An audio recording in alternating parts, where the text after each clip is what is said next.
Queridos hermanos, continuamos con nuestros estudios basados en el Evangelio según Juan.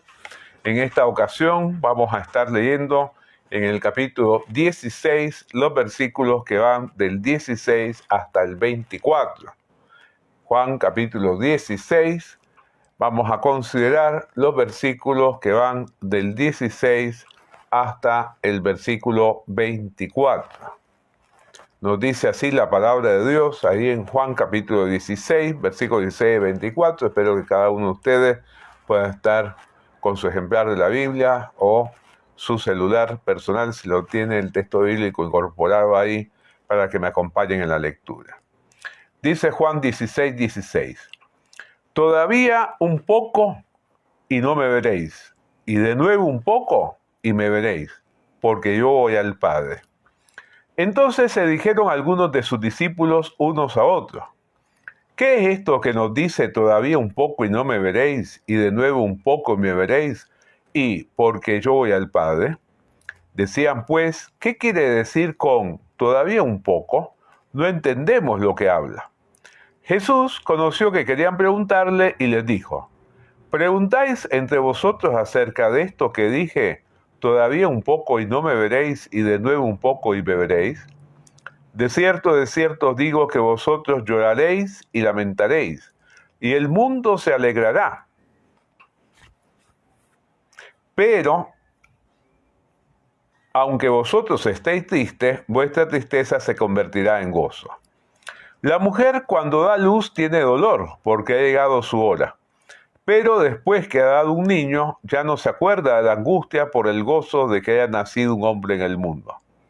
También vosotros ahora tenéis tristeza, pero os volveré a ver, y se gozará vuestro corazón, y nadie os quitará vuestro gozo. En aquel día no me preguntaréis nada. De cierto os digo que todo cuanto pidiereis al Padre en mi nombre os lo dará. Hasta ahora nada habéis pedido en mi nombre. Pedid y recibiréis, para que vuestro gozo sea cumplido. Vamos a orar rogando que Dios nos hable a través de este pasaje.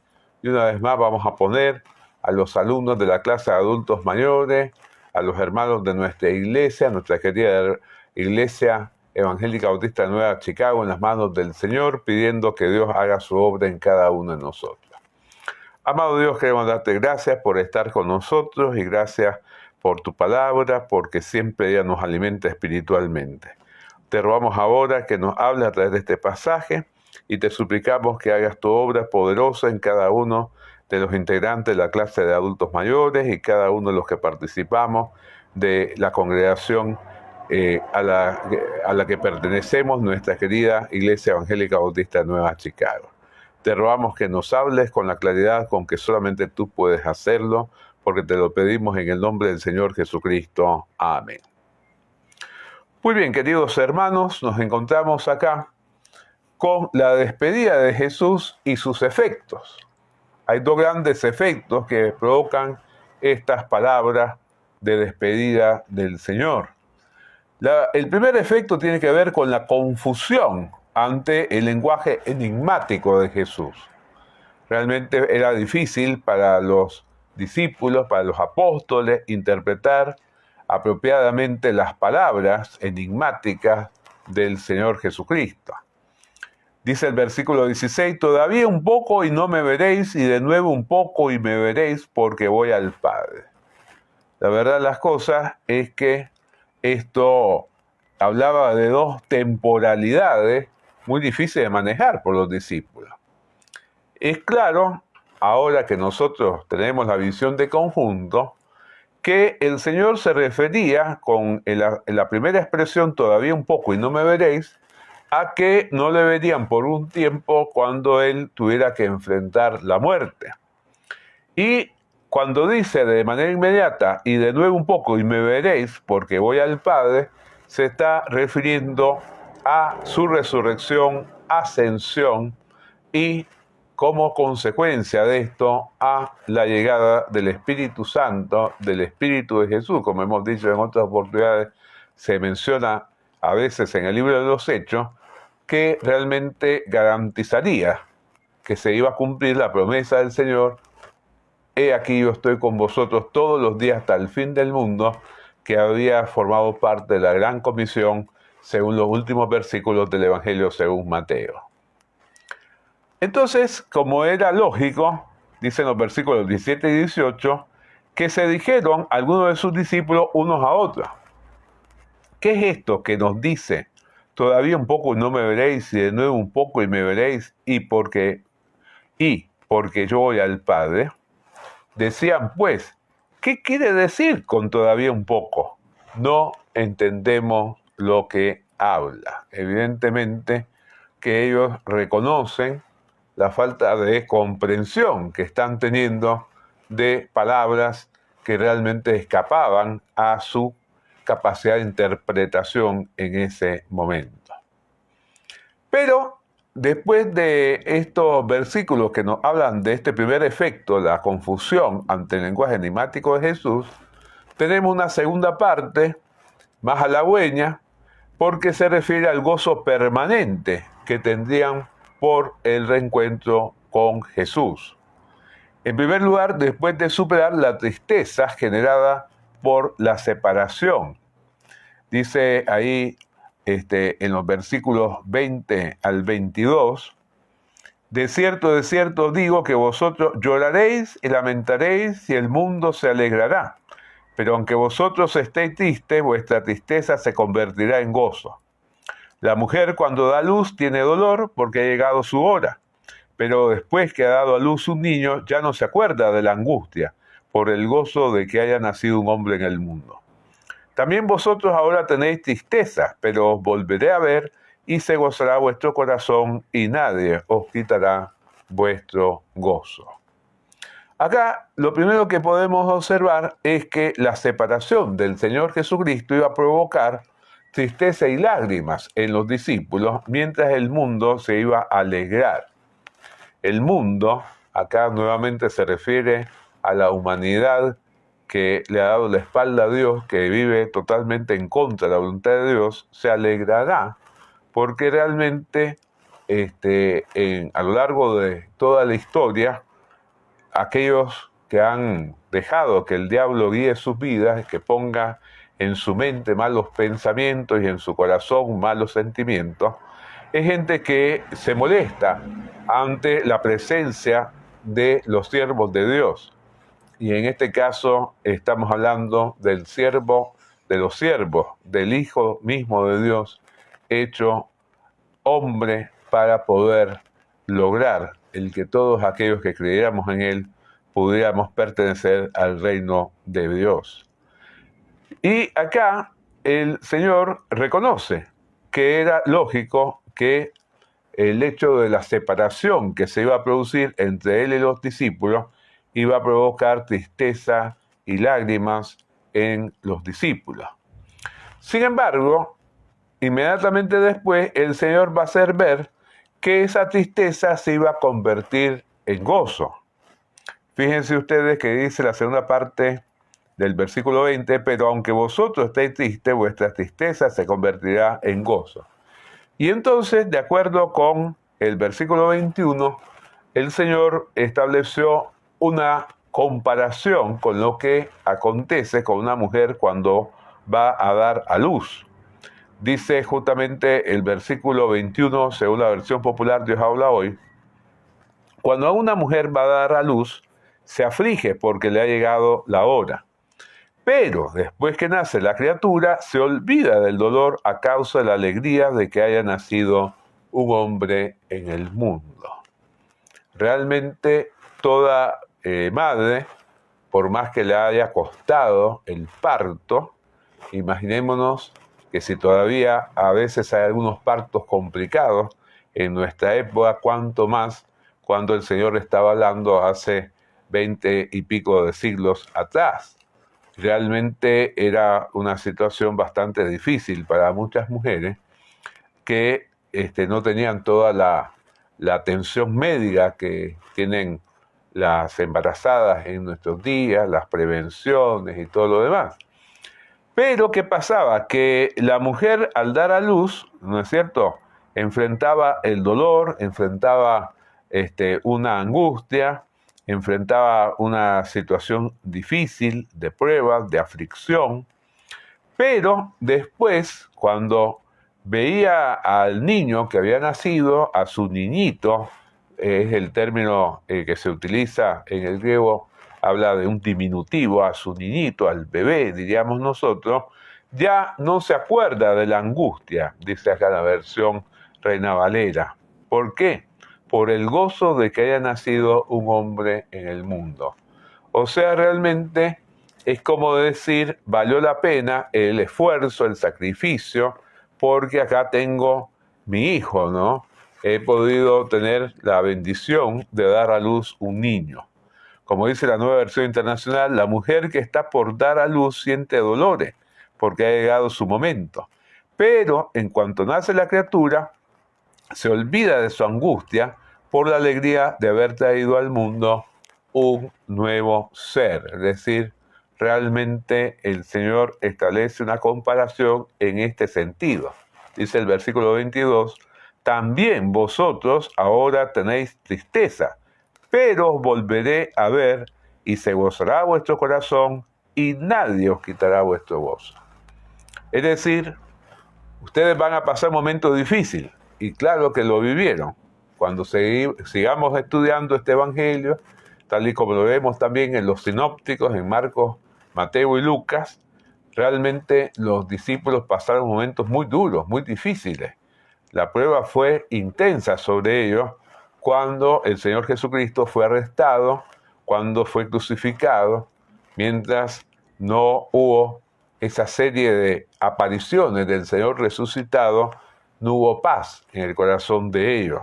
Como va a decir justamente acá en este mismo evangelio, cuando el Señor resucitó y apareció, justamente les deseó paz, lo cual debemos interpretar en un doble sentido. Ese era el saludo habitual entre los judíos, pero nunca como ahora con tanto sentido, porque ellos habían perdido la paz al haberse alejado su Señor cuando le arrebataron a aquel que era quien les había guiado, enseñado y protegido durante esos 3 años aproximadamente de ministerio terrenal.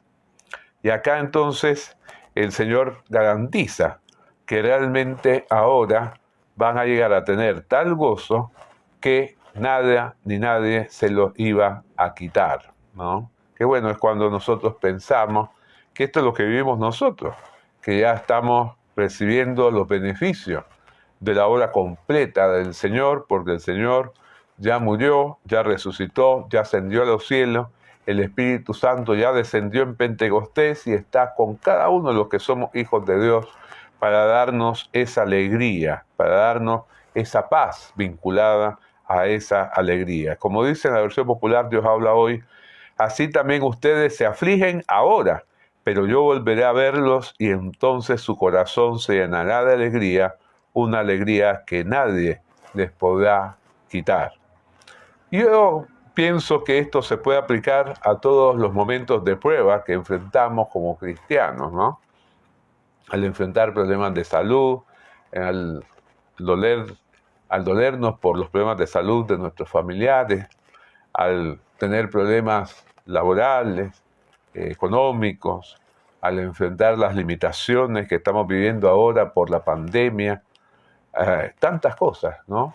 Que ponen a prueba nuestro temple como cristianos y sin embargo, cada vez que el Señor vuelve a manifestarse en nuestra vida, cuando oramos, cuando le buscamos a leer la palabra, cuando nos congregamos aún a distancia, como lo estamos haciendo ahora a través de internet, el Señor se hace presente, intensifica su obra en nosotros y mantenemos ese gozo que nada ni nadie nos podrá quitar. Y finalmente, queridos hermanos, vemos que relacionado con esto del gozo permanente por el reencuentro de Jesús, está esta enseñanza de estos últimos versículos 23 y 24, donde hace ver que al recibir lo pedido al Padre en el nombre del Hijo, ese gozo se va a mantener, ¿no? Un gozo que ya nadie podrá quitar, como habíamos dicho, y un gozo que realmente va a poder superar las dificultades de comprensión.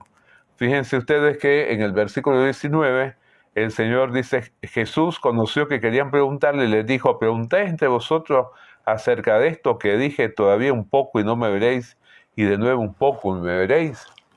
Podríamos relacionar esto que les preguntaba el Señor con lo que antes les había dicho de que en esa etapa que ellos estaban viviendo era muy difícil asimilar las enseñanzas que Él les quería transmitir. Pero, ligado con esto, dice la primera parte del versículo 23, en aquel día no me preguntaréis nada, ¿no? Ese día, aquel día era el reencuentro con el Señor de una manera profunda, cuando realmente ellos sintieran de que Él los iba a acompañar para siempre, como estábamos diciendo, relacionando esto con la promesa de la gran comisión, he aquí yo estoy con vosotros todos los días hasta el fin del mundo.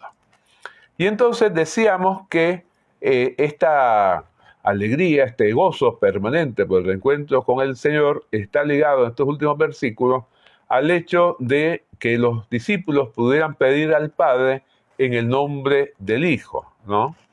Conforme a una solemne declaración del Señor. Dice la segunda parte del versículo 23, de cierto os digo, que todo cuanto pidiereis al Padre en mi nombre os lo dará. Qué promesa, ¿no? Qué promesa tremenda.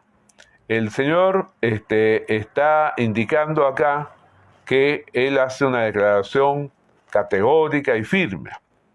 Como dice en la versión popular Dios habla hoy, les aseguro que el Padre les dará todo lo que pidan en mi nombre. O como dice en la nueva versión internacional, ciertamente les aseguro que mi Padre les dará todo lo que le pidan en mi nombre. Ahora bien, ¿qué quiere decir en el nombre de Jesús? A veces algunos malinterpretan y creen que con decir en el nombre de Jesús es como una fórmula mágica. Es como ha pasado en las religiones orientales, que son muy dadas a las reiteraciones, ¿no? Como hemos visto, por ejemplo, el grupo de los Hare Krishna, que al reunirse se Hare, Hare, Hare, Hare, Hare, Hare, ¿no? Y otros más. Y realmente la visión de Jesús es distinta. El hacerlo en el nombre de Él quiere decir bajo su autoridad, habiendo sujeto nuestra vida a su voluntad, habiendo sometido nuestra vida a su voluntad. Cuando esto es así, tenemos la garantía de que Dios nos va a dar aquellos que pidamos. Y entonces el Señor completa este mensaje diciendo, hasta ahora nada habéis pedido en mi nombre, ¿no? Hasta ese momento no había sido necesario el que ellos pudieran pedir en el nombre del Señor porque el Señor los acompañaba. Pero ahora sí, cuando Él fuera arrestado y crucificado, ya se pasaba a otra etapa.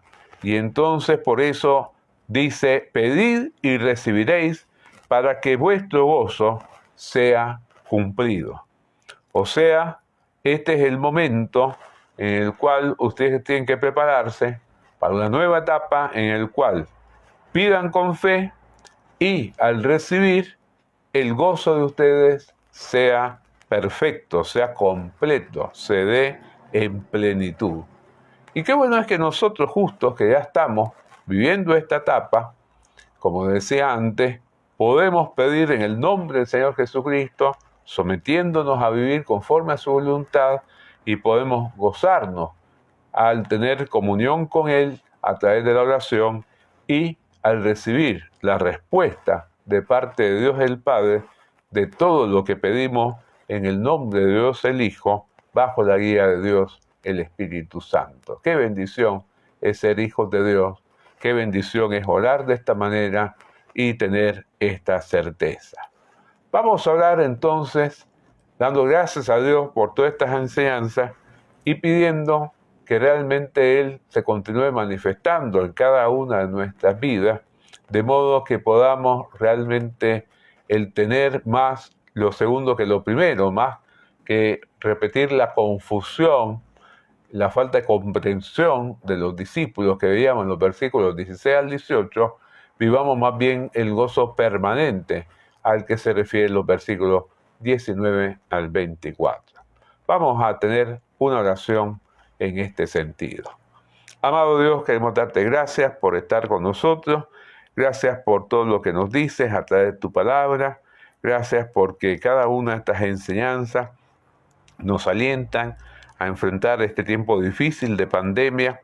Haz que realmente, lejos de estar en la situación de los discípulos, según los primeros versículos, podamos evitar la confusión, la falta de comprensión, que nos dejemos guiar por tu Santo Espíritu para antes bien estar llenos de gozo, para tener gozo en plenitud. Lo rogamos en el nombre del Señor Jesucristo. Amén. Que el Señor los continúe bendiciendo. Sigamos aprovechando cada una de nuestras clases.